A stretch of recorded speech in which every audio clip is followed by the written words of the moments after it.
Sony A7 III, broken screen, not good. In this video, I'll show you my process for Sony A7 III screen replacement. A person can expect to spend about 30 to 40 minutes replacing the screen with this method. Links to the items needed for this repair can be found in the description of this video. Before we get started, remove the battery from the camera. For this demonstration, I have my Sony A7 III mounted to my tripod for ease of use. You might consider doing this in your process as well. I will start by removing the two screws at the bottom edge of the outer frame of the screen assembly. Next, I will remove the two screws located on the underplate of the screen, accessible with the screen hinged fully upwards. Now, I can start from the right side of the screen, the side closest to the dials, and gently pop the frame upwards and forwards, allowing it to hinge open and to the left, exposing the back side of the circuit board. With the screen assembly hinged open, I can now wiggle the underplate around to make room for the removal of the ribbon cables. For this demonstration, I've carefully bent the underplate to allow for an improved viewing angle, but this process can be completed without bending this plate. The smaller ribbon connector on top slips out with a nylon tweezer using minimal force. The wider ribbon cable is actually adhered to this section of the internal frame plate. This adhesion is easily overcome using a nylon tweezer or similarly shaped tool.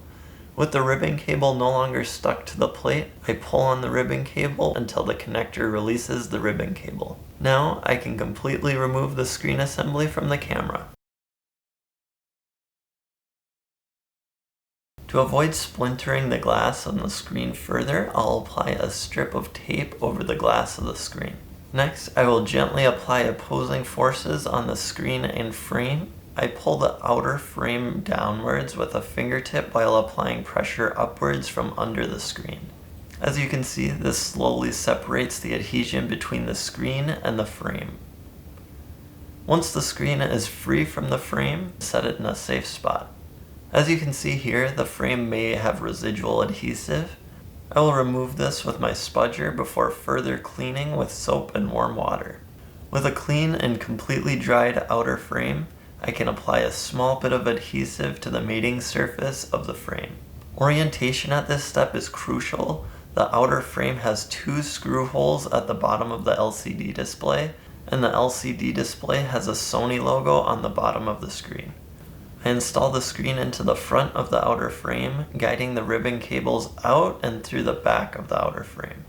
With the assembly ready for reinstallation, I carefully guide the ribbon cables through the internal plate and align the ends of the ribbon cable with the connectors on the circuit board. With the cables carefully aligned, I use a nylon spudger to apply even pressure across the ribbons, pushing them into their respective connectors. While ensuring the circuit board is not being touched, temporarily install the battery to ensure proper screen functioning. Once screen function is verified, remove the battery to continue reassembly. Begin reattaching the screen assembly to the hinged frame, starting on the bottom edge of the screen nearest to the Sony logo. This connection point takes considerable squeezing force to set into place. Continue by applying pressure around the rest of the assembly, clicking it all into place before resecuring the two screws on the bottom edge of the screen assembly and the two screws securing the underplate to the back of the screen assembly. With the completion of full reassembly, I will remove the protective film from the display and reinstall the battery.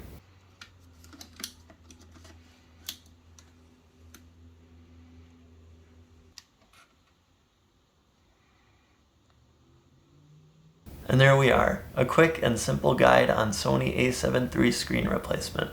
If you're interested in the supplies I used in this video, check out the description where I have all links listed. Feel free to leave a comment and best wishes in your screen repair.